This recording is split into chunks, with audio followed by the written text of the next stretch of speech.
Hello guys, ഇതിപ്പോൾ നമ്മൾ എങ്ങോട്ടാ പോകണമെന്നല്ലേ പറയാം. വീട്ടിൽ നിന്ന് ഇറങ്ങിയപ്പോൾ മുതൽ റോഡ് പണിയായതുകൊണ്ട് വണ്ടി ഓടിക്കാനൊക്കെ നല്ല ബുദ്ധിമുട്ടാണ് കേട്ടോ. ഇങ്ങനെ കുഞ്ഞു കുഞ്ഞു മെറ്റലൊക്കെ ഇട്ടിട്ട് ആകെ ബുദ്ധിമുട്ടാണെന്നേ. ഇവിടെ നിന്ന് അങ്ങോട്ടൊക്കെ നന്നാക്കിയിട്ടുണ്ട് കേട്ടോ റോഡ്. ഇനി അങ്ങോട്ട് കോൺക്രീറ്റ് ആണ്. ഇന്ന് കുറച്ച് നന്നാക്കിയിട്ടുണ്ടായില്ല. അവർ മറ്റേ തണുപ്പൊക്കെ നിൽക്കാനായിട്ട് വൈക്കോല് നനച്ചിട്ടിരിക്കുക അവർ. ഇനി അങ്ങോട്ട് ഫുൾ പാടമാണ് കേട്ടോ. നമ്മുടെ രണ്ട് സൈഡും പച്ചപ്പ് നിറഞ്ഞൊരവസ്ഥയാണ്. നല്ല രസമാണെന്നേ. ഫുൾ നെൽപ്പാടങ്ങൾ നിറഞ്ഞു നിൽക്കുക. ഈ റോഡിൻ്റെ രണ്ട് സൈഡും കാണാൻ നല്ല രസമാണെന്നേ. നല്ല കാറ്റൊക്കെയാണ് അവിടെ. ചേച്ചിയും ചെറിയ അളിയനും എല്ലാവരും ഉണ്ട് കേട്ടോ. ദേ ആ കാണുന്ന തെങ്ങും തോപ്പിൻ്റെ ഉള്ളിലൊരു സംഭവമുണ്ട്. പറഞ്ഞില്ലേ അന്ന് ബ്രഹ്മരക്ഷസിനെ കുടിയിരുത്തിയ സ്ഥലം, അവിടേക്കാണ് നമ്മളിപ്പോൾ പോകുന്നത്. ഈ കാണുന്നതാണ് ആ ബ്രഹ്മരക്ഷസിനെ കുടിയിരുത്തിയ സ്ഥലം. പോരാത്തതാണ് ഈ കാണുന്നത് നമ്മുടെ ദേവറകുളമാണ് കേട്ടോ. എപ്പോഴും തിരക്കുള്ളൊരു കുളമാണ്. എല്ലാവരും ആൾക്കാർ കുളിക്കാനൊക്കെ എപ്പോഴും ഉള്ളൊരു സ്ഥലമാണ്. മീൻ പിടിക്കാൻ നിറച്ച ആൾക്കാർ വരും. ഇതിൽ നിറയെ മീനും ഉള്ളൊരു കുളമാണ്. ഞാനും ചെറിയ അളിയനൊക്കെ കൂടെ പ്ലാൻ ചെയ്ത് വന്നതാണ് മീനൊക്കെ പിടിക്കണം എന്ന് പറഞ്ഞിട്ട്. അതിന് മാത്രം ഞങ്ങൾക്ക് സമയം കിട്ടിയില്ല.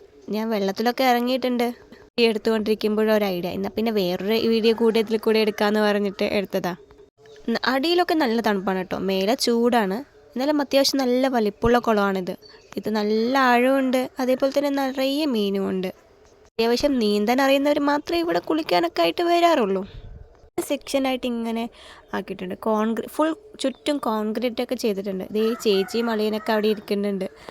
അളിയൻ മീൻ പിടിക്കാനായിട്ട് വന്നതാണ് കേട്ടോ. പക്ഷെ നമുക്ക് ആവേശം മൂത്തുപോയത് കൊണ്ട് ഞങ്ങൾ എന്ത് ചെയ്തു എന്നറിയോ, അതിലേക്ക് ഒരൊറ്റ ചാട്ടം വെച്ച് കൊടുത്തു. നീന്താനായിട്ട് പോയതാ. പിന്നെ കുളിക്കാനായിട്ട് ഇറങ്ങി. അളിയൻ നീന്തൽ കണ്ടിട്ടില്ലല്ലോ. ആൾ സൂപ്പറായിട്ട് നീന്തും. നീന്തിക്കൊണ്ടിരിക്കണേ കണ്ടോ. അളിയൻ നീന്തൽ കണ്ടപ്പോൾ ഒരാഗ്രഹം എനിക്കും തോന്നി കേട്ടോ, വെള്ളത്തിലെടുത്ത് ചാടിയിട്ടൊക്കെ നീന്താനായിട്ട്. പക്ഷെ നീന്താൻ അറിയാത്തതുകൊണ്ട് ആ ആഗ്രഹം ഞാൻ ഉപേക്ഷിച്ചു. നല്ല ആഴമുണ്ട് അളിയ കുളം എന്ന് പറഞ്ഞപ്പോൾ വിശ്വസിക്കാൻ പറ്റിയില്ല. എന്നാൽ ഞാനൊന്ന് നോക്കിയിട്ട് വരാമെന്ന് പറഞ്ഞ ആൾ നീന്തിക്കൊണ്ടിരിക്കുക. നല്ല തണുപ്പുണ്ട്. അകലേന്ന് കൂടുന്തോറും തണുപ്പൊക്കെ ഉണ്ട്. കാരണം ഫുള്ള് ചുറ്റും തെങ്ങായതുകൊണ്ട്. കാര്യങ്ങളൊക്കെ സംസാരിച്ചുകൊണ്ടിരിക്കുമ്പോഴാണ് മറ്റൊരാൾ ടീം വരുന്നു. ഇതാരെന്നറിയണ്ടേ? ഇതാണ് എൻ്റെ മൂത്ത ആളെ ഈ വരുന്നത്. അമ്മൂസുണ്ട്, അശ്വിനി ഉണ്ട്, നമ്മുടെ തുമ്പി പെണ്ണുണ്ട്. തുമ്പി പെണ്ണിൻ്റെ മുഖത്ത് മൊത്തം ചോക്ലേറ്റ്. നല്ല വെയിലുണ്ട് കേട്ടോ. അമ്മൂസെ ഞാൻ വീഡിയോ എടുക്കുകയാണെന്ന് പറഞ്ഞപ്പോൾ എന്നെ കാണിക്കില്ലേ ചേച്ചി പറഞ്ഞിട്ട് മറക്കണം മുഖങ്ങൾ. നല്ല രസമാണ്. എല്ലാവരും കൂടി നല്ല രസമായിരുന്നു കേട്ടോ. അപ്പോഴേക്കും ഒരാൾക്ക് സഹിക്കാൻ വയ്യാതെ വെള്ളം കണ്ട ആവേശത്തിൽ ഒരാൾ ഇറങ്ങി കളിക്കാൻ അങ്ങ് തുടങ്ങിയിട്ടുണ്ട്. മമ്മ നോക്കും മമ്മ പറഞ്ഞ് വിളിക്കുന്നുണ്ട്. ആദ്യമൊക്കെ ഞങ്ങൾ ഡീസൻ്റായിട്ട് കാലുകൊണ്ടൊക്കെ ആക്കിയിട്ടൊക്കെ കളിച്ചു. ചെറിയ അളിയൻ വെള്ളത്തുള്ളത് കൊണ്ടേ അവളുടെ ഒപ്പം കളിക്കാൻ ഒരാൾ കൂടിയായി. അവൾ ചെറിയ അളിയനെ നോക്കുക. ആൾ വെള്ളത്തിൽ കിടന്ന് നീന്തൽ കണ്ടിട്ടിപ്പോൾ തുമ്പി പെണ്ണിനും ആഗ്രഹം തോന്നി. അവൾ പിന്നെ കളിച്ച് പിന്നെ ഞങ്ങൾ ഇരുന്ന് കളിക്കാൻ തുടങ്ങി. ആകെ പേടിയൊക്കെ ആയി. ജലദോഷമൊക്കെ വരുമോ എന്നുള്ളൊരു ടെൻഷൻ വേറെ ഉണ്ടായിരുന്നു. പക്ഷെ അവൾ ആദ്യമായിട്ട് വെള്ളമൊക്കെ ഇത്രയൊക്കെ കണ്ടതിൻ്റെ ആവേശത്തിലായിരുന്നു. നല്ല രസമായിരുന്നു. അവൾ ചെറിയ അളിയൻ ഇങ്ങനെ അവളുടെ മേലേക്ക് വെള്ളം തേവുന്നത് കണ്ടിട്ട് അതേപോലെ ആക്കാൻ നോക്കുകയാണ് അവൾ. എണിച്ചിട്ട് എന്തൊക്കെയോ ചെയ്യുന്നുണ്ട്. ചേച്ചിക്കാണെങ്കിൽ ടെൻഷൻ, ജലദോഷം വരുമോ എന്ന് പറഞ്ഞിട്ട് ഇടയ്ക്ക് തോർത്തിയിട്ടൊക്കെ കൊടുക്കുന്നുണ്ടായിരുന്നു. ഞങ്ങൾ ഡ്രസ്സൊക്കെ മാറ്റിയിട്ട് ഇപ്പം ഇങ്ങനെയായി. ഞങ്ങൾ ആവേശം ഞങ്ങൾക്ക് കുറച്ച് കൂടുതലായിപ്പോയി. ഇപ്പം ഡ്രസ്സ് മാറ്റിയിട്ട് ഞങ്ങൾ ഇങ്ങനെയായി വെള്ളത്തിൽ കളിക്കാം.